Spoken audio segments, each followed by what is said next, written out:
গিয়াসউদ্দিন তাহেরির ওয়াজ শুনছিলাম একদিন। হঠাৎ আমাদের বাসার বেল বেজে উঠল। তখন আম্মুর কথায় বুঝলাম মেহমান এসেছে।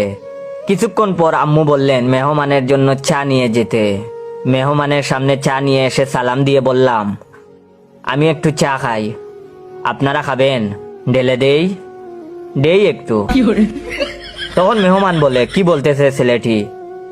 তখন আমি বলে দিলাম, বুঝলে বুঝপাতা, না বুঝলে তেজপাতা। মেহমান তখন রাগে বসা থেকে উঠে দাঁড়ালো। তখন আমি বললাম, বসেন বসেন, বইসা যান। অতঃপর তারা আমার উপর প্রচন্ড রাগ করে চলে গেলেন। অতঃপর আমার মায়ের চিৎকার করে দেয়াল ফাটার উপক্রম। আমি তখন বললাম, চিল্লাইয়া কি মার্কেট পাউন যাইব? তখন আম্মু বললেন, তুই মেহমানের সামনে এগুলো কি বললি? তখন আমি বললাম, আমি কি কাউকে গালি দিয়েছি, কাহারও বিরুদ্ধে বলেছি? আম্মু তখন বললেন, তুই কি কোনোদিন ভালো হবি না? তখন আমি বললাম, হ, আমি তো ভালা না, বালা লইয়াই তাইকো। বলেই বাইরে চলে গেলাম। মা অনবরত আমাকে বকতেই থাকলো। সন্ধ্যায় বাসায় এসে দেখি মায়ের মাথা মোটামুটি ঠান্ডা।